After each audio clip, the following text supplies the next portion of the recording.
Running Sentences presents The Train Headed Nowhere. Part 10. An Uneasy Solution. Drex finds himself in a bit of a pickle with no way out. All he can do is go along with what is planned for him, which he doubts he'll even remotely like. This story is written and narrated by Michael Hunter. It is a work of fiction, so any names, characters, businesses, events, and situations within this story are products of the author's imagination. Any resemblance to real people, situations, characters, businesses, events, and/or fictional ones, businesses, characters, events, and so on, is purely coincidental. Copyright 2024, Michael Hunter. All rights reserved. The last train car was an old caboose-style one. Why it was this way, Drex couldn't say, nor did he really want to question anything at this point. Doing so had led him to this situation, and it was a lesson he wished he could have learned much, much earlier. The car itself was a simple one, with rows of wooden high-backed benches, and no one who looked like customers around, aside from two people. They were sitting on rows across from one another, divided by the little walkway that cuts through the caboose and makes two rows of chairs, and then ends at the back. Drex comes to a stop not far into the car as the two figures, one male and one female, look at him. And what do we have here? It would appear to be a man with one of our workers holding a gun behind them. I can see that, Moss. I'm wondering why. A great question for the person behind me, but not for me, so ask away at them, Drex said. Well, Flora, what do you have to say about this to this? This, Moss said. This Mr. Drex right here is trying to stop our plans, Flora said. The least surprising news to hear today. For the weeks that we've been traveling aboard this train, Flora, really, come up with something better than that. Why, sir, are you trying to stop us? Moss asked. Well, Mr. Moss, I guess, you're intent on killing a bunch of people, which I'd rather not see. Death comes to everyone eventually, sir. But most people don't try and kill other people, Miss, Rebel. You can't say that for sure, mister. I'm not trying to say anything for sure, sir. I'm trying to say that it is a bad thing to do. Well, he's a mightiest ready one, isn't he, Flora? Yes, and I do agree with him a bit, to an extent, France. The woman, Miss France, sat up hurriedly from the bench seat, looking rather disturbed by this admission. She did not stand fully up, though, with her hands gripped the back of the bench seat in front of her. The other man did nothing but smirk at them, and wave his hand about as if he was unsurprised by this news. Everyone calm down. We have a traitor, Miss France growled. If they're in our cause and helping us, how can they be a traitor, France? Moss, a traitor is a traitor. They can have the same beliefs as us, but if they won't carry out our wishes, that's going too far. Drex has decided now is as good a time as any to take a step forward. He's not entirely sure what he's doing, but it will probably help move things forward on some level and get this thing back on track. Instead of talking about traitors. The only way you're willing to work with people is if they completely agree with you? Drex asked. Yes. No, Moss also said. What? That's two conflicting answers. A yes from this lady named France, and a no from the man who's called Moss and who is keeping secrets, I guess. It's simple. You stand in the way of change no matter how you phrase it, and you will wind up destroyed by that change because of its followers. You're either with us or you're against us. I've heard of revolutions that went that way, the sort of my way or die approach Miss France. Wound up killing a lot of people and eventually lost power because those people turned on them. History always repeats itself. We'll try not to make that mistake though. Thank you for the warning, Mr. Drex. The man rose from his bench seat, dusting himself off, even though in his fine suit there wasn't an inch of dust. He then took a few steps so that he was standing in this middle walkway area between the two rows of benches and points his finger towards Drex. What are you going to do, kill me with your finger? Drex asked, unable to resist the question. No, that would be cool to do, and see, I'm just wondering what you're getting out of all of this. Obviously you work for the train, from the way you're dressed, but yet they can't be giving you a whole lot in return for this work that you're doing. You needed to point a finger at me to ask that question? With a shrug and a sheepish grin, the man merely smiles and puts his hand down so he's no longer pointing his finger. It doesn't help Drex relax all that much, but it is nice to no longer be pointing at. I get the peace and mind of surviving all of this, Drex said. Bullshit. What's he going to get out of this, Flora? Actually, I think he just wants to survive and drive trains. That's what he said his job was. Well, I'm not sure on the driving trains part anymore, since it led me to this mess, but yeah, living and breathing is all I want, and to see the survival of everyone, because death is terrible, Drex said. Then tell us where the train is going, France demanded to know. Drex looks at both of them, rather surprised that they haven't figured it out already. It was rather simple now that he knew, and how somebody else didn't know was a surprise. You honestly don't know. You're attacking and killing people trying to escape a potential war, and you can't even find out the basics? Drex questioned. Well, you can't expect the government to tell us everything, even with our spies. They've managed to keep a secret or two, Mr. Moss said. No, I'm sure they won't tell you. But you also have those spies and enough people working for you aboard this train that you should know, Drex shot back. This drew the man towards him, with the lady right behind him, both getting into his face. You're no use to us, then, if you don't know, France said. Agreed. Throw him away and off of the train, Flora, Moss said. If you want that to happen, you'll have to do it yourselves, Moss and France. I'm not doing it. We've harmed enough people already. You're a traitor, Flora. Yes, France, you already made your opinion on that quite clear. It doesn't change anything, though. I won't help you kill someone anymore. You've helped us destroy plenty before this. And now, Moss, it has to stop, because it hasn't gotten us anywhere closer to our goal. The man grabs a hold of Drex and begins to pull him back towards the back of the train. Drex, though, resists, trying to pull his arm back and away as France grabs at his other arm. A little help would be nice, Flora. They already think ill of you and will probably throw you off next, or at least this lady will. Flora had put her gun away and merely shrugged to him as he twists about to see her. She's a step or two behind him and offering no help whatsoever, and now crosses her arms. And get hurt? No, thank you. They're going to throw you off next. His attempt was falling on deaf ears.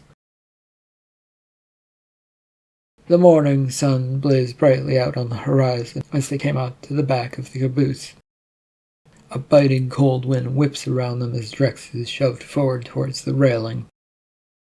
Easy, you don't want to kill me too easily. We don't? Moss questioned. No, sir, you don't. You want answers, right? You failed to provide them when we originally asked. That's because, Miss France, I was surprised you didn't know anything despite having been on this train since its departure, I'm guessing. You should have at least gotten the basics before attacking it. Shut up, France growled at him. He's pushed further towards the railing that cordons off the area and provides a small sense of security for anyone near it. Drex looks out to the speedily passing train tracks in the light that he can now make out. The sun still wasn't being nice, having risen directly behind them where the train is going at the moment. The place looks quiet and peaceful, with literally nothing going on around it, aside from a few buildings off in the distance as they sped by. Last words before your departure. Yeah, you're not that strong. In a flurry of movement, he yanks his arm away from the grip of this lady and man.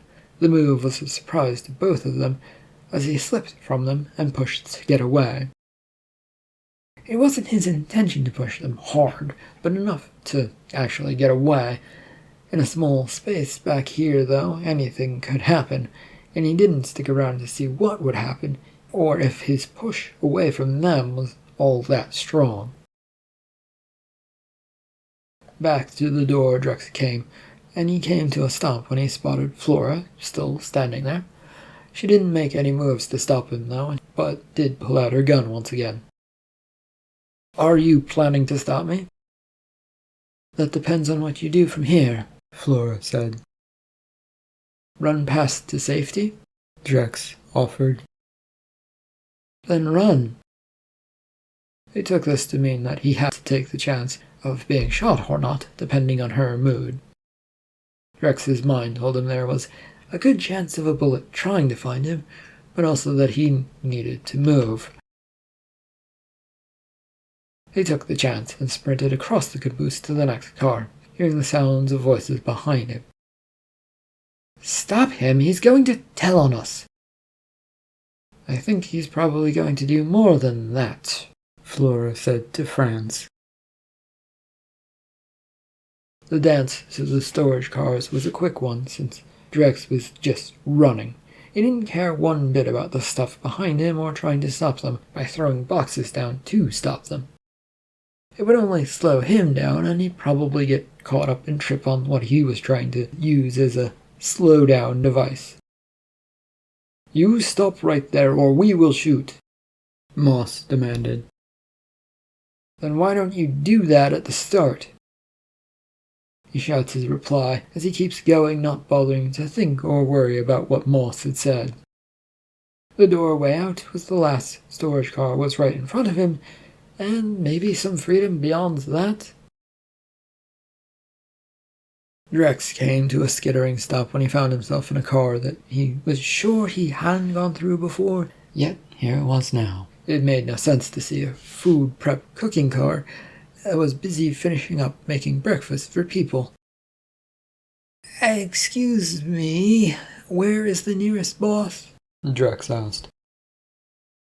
A bunch of chefs look up, and one of them turns to him, waving a knife in his direction. Who are you, and why do you need to know that? My name is Drex, and I work for the higher-ups on this train, trying to root out trouble, which, by the way, is right behind me. So, where are they?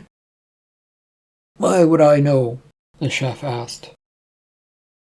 It always feels like everyone knows where one of them is out of fear of them? Well, I don't know. The sound of the door opening behind him makes Drex take in a breath and begin to run again. The sound of a gun going off echoes about the space, and Drex ducks out of instinct, the zip of the bullet sounding over his head, leaving the loud noise quieting his hearing for the moment. I said stop. The words, soft as they were, did not make Drex stop. The door was a few feet in front of him, and when it was right there, then there really was no reason not to try for it. Can't you shoot straight, Moss? Of course I can. I'm trying to provide a warning shot. Why? We want him dead, since he's going to ruin our revolution. Because he might give us a way to make things work if he's alive or badly wounded. Think of opportunities. He's better off dead, and then we can kill the rest of the people aboard this train, France said. Their loud shouts had quite the reaction on the chefs, who now seemed to drop their work and were moving to try and escape themselves, or at least get out of the line of sight of these two weirdos. We don't have enough bullets to kill everyone, Moss countered to France's comment. Drex is at the door, throwing it open and ducking through it before anything else can happen to him. The next car was a nice-looking one, though not as nice as some of the others he'd traveled through lately. It likely had been deemed suitable enough for the needs of the passengers, and then left at that, with this nice area to keep them happy. Drex, though, looked through the crowd here and might hide among them, but there was no time for that. Listen to me. Did anyone come through here by the name of Domina? He shouts this to the crowd, but there was a muted response from them, as they were too busy with their own lives and finishing up breakfast, and really didn't want anything to do with him.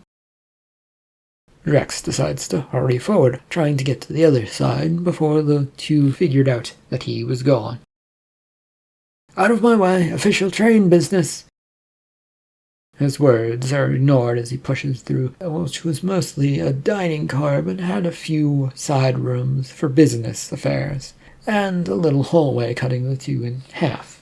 And this little hallway, as per usual, seemed to be far too busy. His mind was reeling, trying to get through and to figure out where to go and how to get away from those two behind him.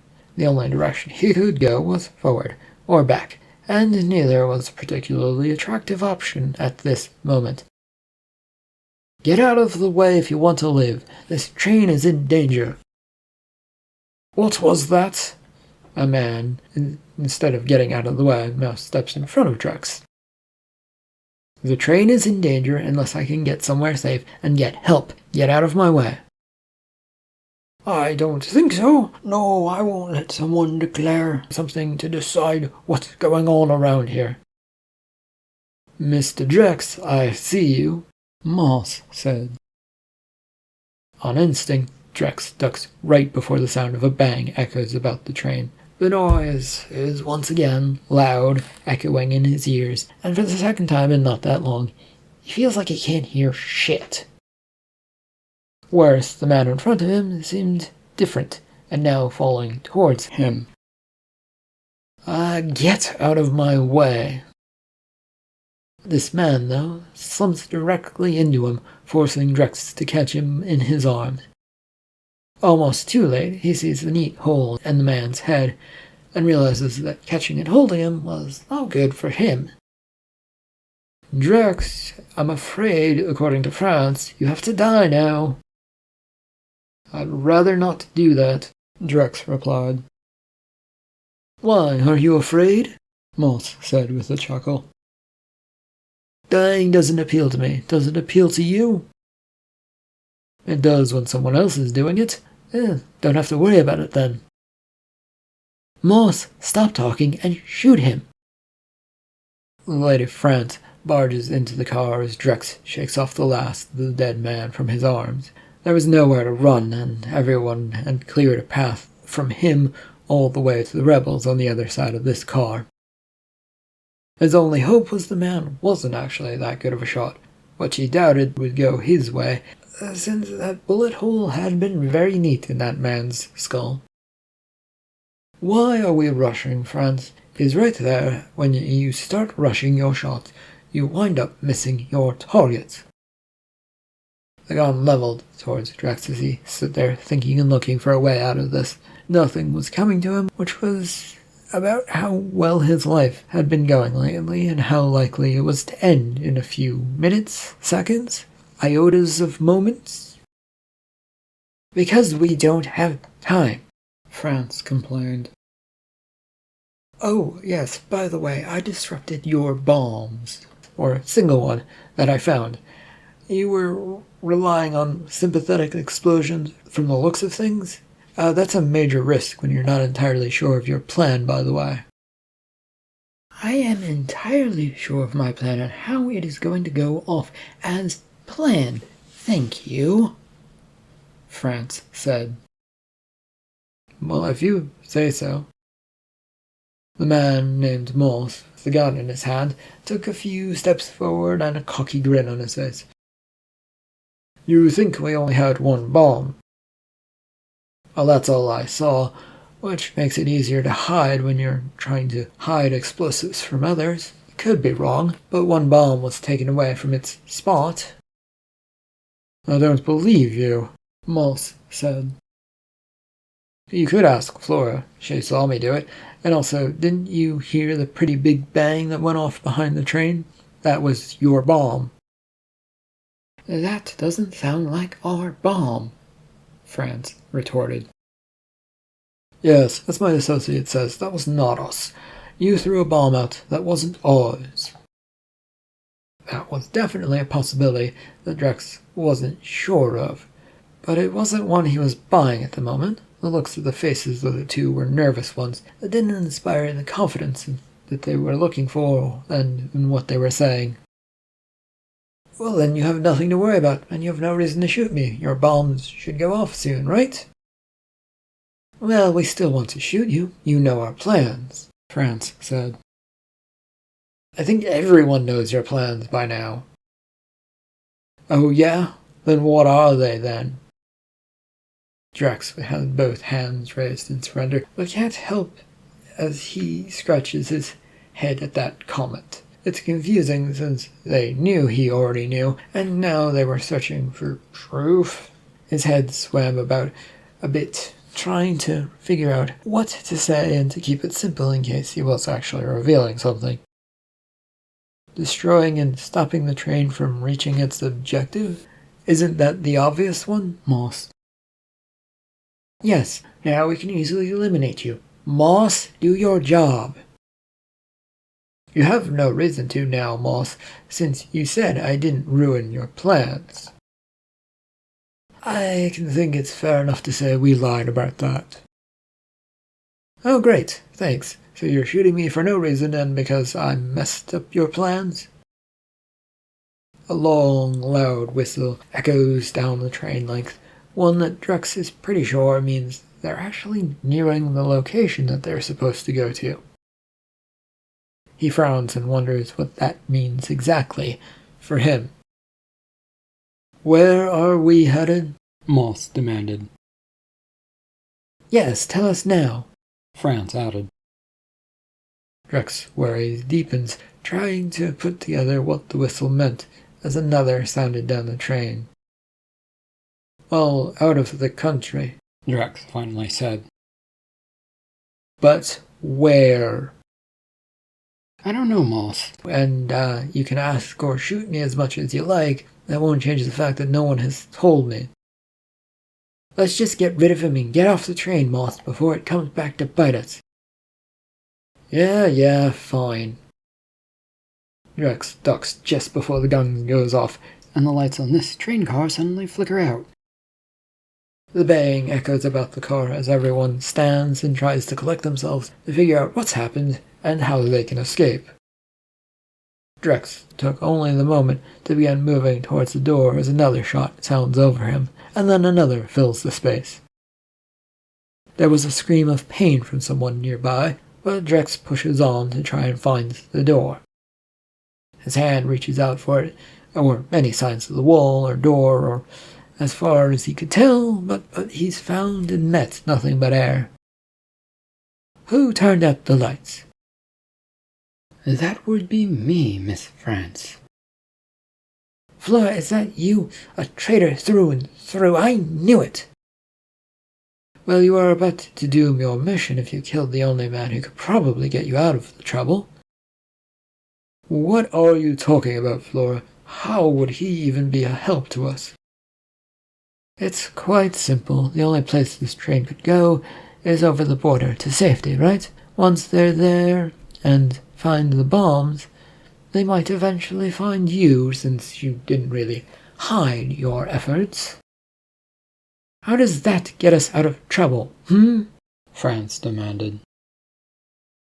Again, simple. You either jump for your freedom now, or you'll be relying on someone to put in a good word for you. The man you're trying to shoot can put in that word for you, since he works for the train. Why would he do that now? We tried to kill him, Flora, Moss said. Well, you could always try and stop and talk to him. Drex had continued crawling on his hands and knees away from the voices in search of the door. It's a nice conversation to listen to, and it gave him a direction to not head towards, but at the same time, why was it happening at this moment? Drex, will you help us? Moss asked. Maybe? That's not really an answer, and now you know where he might be. Moss, shoot him! Do you ever learn anything, France? What do you gain by killing him?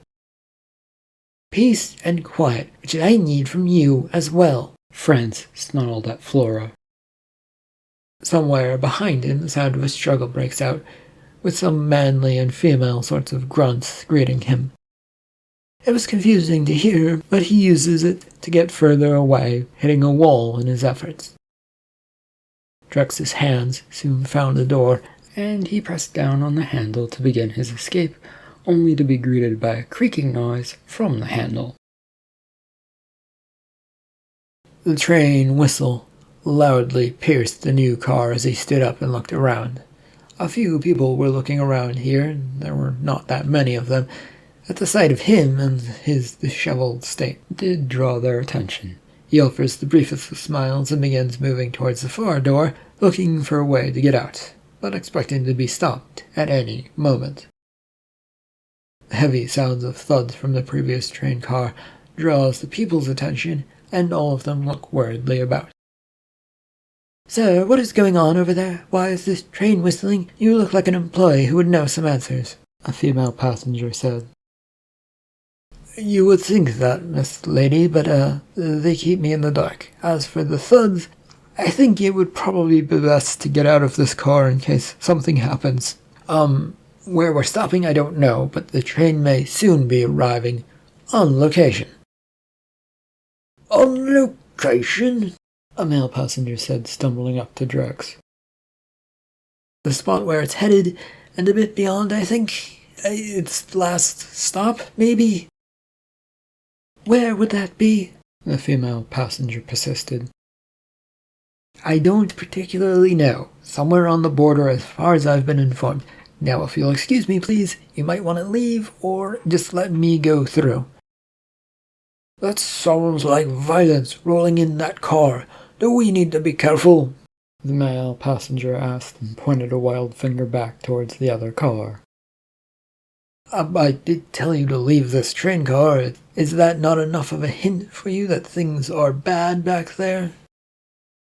Before an answer could come through, a loud whistle echoes the length of the train once again. There's also a jerk to the vehicle, though, which meant it was either moving faster or slower, which was hard to tell for Drex, since generally he was used to that being in the engine room. He managed to keep his feet and began to push beyond the lady and the man he's been speaking to, but the sound of the door opening gave him a momentary pause. There you are. It is time to die, France announced. No, it isn't. Stop trying to kill things to solve your problems, Miss France. It only creates bigger ones. You can't talk your way out of this. Drex threw himself towards the ground as a gun barked, and then barked again. He wasn't sure what to do now, but staying where he is, apparently not shot as far as he could tell, well, it wasn't a good idea. Scrambling forward onto his hands and knees, he dived towards the side where the door was, to a sleeping room. This train car was split in two, with mostly sleeping cars, but all of the noise had drawn out people. You could have asked for the gun, France. You wouldn't have handed it over, and you wouldn't have shot Flora because you think it might save yourself. The train jerked and moved about heavily as if coming to a stop, but it still felt like it was moving at quite the speed. The ill-used speaker system then began crackling to life. "This is one of the higher-ups aboard the train. We thank you for travelling with us when you could have chosen anyone. This is the last stop for the train to nowhere. Please brace for impact." There was heavy reverberation that echoed about as the intercom clicked off. The noise quieted everyone, who now looked about for something to do, hold on to, or just anything. A few ran here and there that were in the hallway, but most simply went back to their rooms and slammed the doors shut. This left Drex kneeling on the ground, with Franz and Moss standing not far from him. "I believe that means we are at the border, where you will be taken in as criminals," Drex announced. "Only if we shoot you once we cross the border. There's no connection to us otherwise," Franz said. "I don't think it's best to shoot him, not at this point." "No, he's ruined everything for us, Moss. Shoot him." "You did that yourselves, when you waited to set your explosives off, if those were your explosives. That can't be blamed on me, because all I did was merely found that one and threw it off the train," Drex said to explain that he was not at fault for their plans falling apart. "Shut up, you're not helping," Moss said in response. The gun went off in Franz's hand, the bullet zipping and crashing into the ground a couple of inches wide of Drex's hand. He pulls back, trying to avoid getting hit, despite the fact that the action had already occurred. "Scum must die," Franz growled at Drex. "While I probably am scum, I would rather not do that, thanks." The shriek of brakes locking up into place sent everyone stumbling to the ground. The protest of metal against metal filled the space and left little room to hear anything. The train felt like it was jerking as it hit something, and then everything felt like it came to a sudden final stop. Drex wasn't sure if that was or was not the case, but all the lights had once again gone out. "Well, I arrived just as the lights go out. What a pretty sight to see. A bunch of criminals trying to stop a train. It's all too late for you now, though. We've crossed the border, and everyone on this train is now safe from your revolutionary tyranny." The gun in Franz's hand came up, pointing towards Domina, as she was just visible in what light could be seen, as she stood there with her own gun ready, sort of lit by the doorway that she stood in. An eerie quiet settled over the two groups as Drex tried to decide what to do. If he got up, he would potentially be shot at, or if he did anything for that matter, he would probably get shot at. Staying put, though, also didn't sound all that appealing, since it would likely get him shot at. "This revolution will happen," Moss declared. "Yes, by all means, but take it back home. But you are now in a foreign country, so if you don't want to get caught, I suggest you run off the back of the train now," Domina informed them. "Lies! You and the government lie about everything and hide the truth, that things are not great at home, that people won't stand for what you've given them." Domina offers a shrug to Francis's statement. "As if your organization doesn't offer lies and promises it cannot keep." "We do keep our promises," Moss said.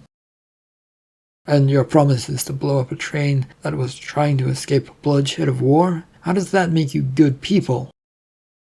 Moss glares down towards the sound of where Drex was, as he was still on the ground, trying to figure out what might be the best time to get up. The right moment seemed far away from presenting itself, so he was stuck there looking at the two revolutionaries in the shadows of the darkness. "People must die for things to change." "Not always, Miss France. Change can happen naturally, and the government, as far as I've heard, has instituted quite a bit of reform programs. Right, Miss Domina?" "They have some," Domina said to Drex's comment. "It wasn't changing things fast enough," Moss complained. That's your problem. If things aren't quick enough, you get pissed off that change hasn't occurred. People take time to get used to things. Domina said this as she stepped in, and the door behind her slid firmly shut and clicked into place. They should be quicker about things then. Think of them before they need to occur, France demanded. Well, good luck with that. You have to be in everyone's mind in order to get things moving, and that would be a terrible magical thing, and then you'd be able to control everyone because you would already tell them what to do. The two rebels shot him a weird look as he slowly rose from the ground. Neither looked like they wanted to fire their guns right now, but France held on hers tightly and Moss had produced his own weapon. A knock on the door from behind them made them all freeze up for a second. The realization of who that might be crossing everyone's face as they all tried to decide what to do next. "Who is it?" Domina demanded. "We are the constables for the border police of Yulia. We demand that you put your hands up in the air and surrender peacefully." "Oh yes, of course we can do that." Domina tucks her gun away in a safe spot and then raises her hands. Drex, already having his hands in the air, at least semi-unsure of where he should have had them, held them there. "We will shoot anyone who comes in here." "No, we won't, France." "Yes, we will, Moss." Drex inches his way towards the side of the train where the wall is. He expects at France's announcement that there would be a gunfight about to break out, and he didn't want to be a part of that. Border Patrol people, be careful coming in here. There are two people who hate one another trying to decide who they hate more," Drex said. The door snapped open with 3 soldiers with heavy-looking firearms pouring into the train car. Those weapons are quickly pointed towards the lot of them. "I'm a simple worker on board this train. I have nothing to do with the troubles anyone has caused," Drex exclaimed upon seeing the soldiers. "Shut up," the border guard ordered. "Are we not allowed to talk?" Domina asked. "Only to give your names and other relevant information, miss." Domina nods to that, and she and Drex were both quick to provide their information, which only left Moss and France. Moss stood there rather solemnly, not trying anything, his gun half raised, half pointed towards the ground. His companion, though, had backed a bit away, and she was hiding the pistol carefully to her side, but it was still visible, if only vaguely. "You're going to help these people, aren't you?" France demanded to know. "What are you talking about, miss?" the guard questioned. "These people are government people from the country that just crashed a train into yours. They're only escaping because their government told them to get out. All they'll do is set up a new power base in your country." "We aren't playing any sides. All people are coming in for questionings and arrest. Now lay down your weapon," the border guard ordered. Drex, enraptured by all of us, kept staring and waiting for something to happen. He nearly jumped out of his skin when he felt a hand suddenly grab him. He turns to see what's going on, only to see a soldier roughly touching him all over. What are you doing?" "Making sure you don't have any weapons, sir. You're under arrest for illegal entry into our country." "Well, that's fair and all, I suppose. And I should say I don't have any weapons, though be careful around the train cars," Drex said. "Why is that?" the guard asked. The rebels planted explosives all around the train to stop it from getting here. Of course they failed at that, but the stuff is still stuck to walls hidden away." "Why should I believe you?" the border guard asked Drex. "Because you don't want to go boom?" There was a moment's consideration of this, but no one said anything. "Look, I'm sure you won't believe me, but I'm not a rebel, and I've been trying to keep this train in one piece ever since it set off on this trek," Drex explained. "You think that, huh?" another guard said. Well, we did call ahead about our plans, so your government should be well aware of things and should know all of this by now. Domina had piped this in, but the other guard seemed uninterested in that. Shut up, lady, we found a pistol on you. It isn't loaded. Having had enough of all of this, the other guard then cleared their throat. Everyone, shut up, you're all under arrest. That's when France decided to start shooting her gun.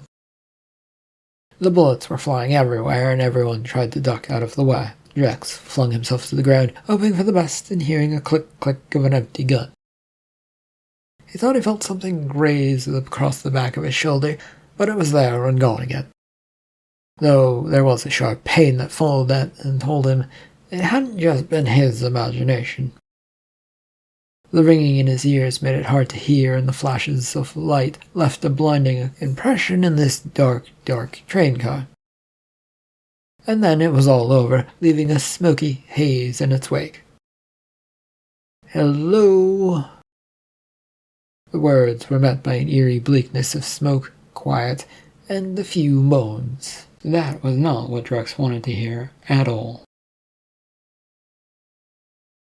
End of part 10, and the end of the train headed nowhere. Thank you for listening.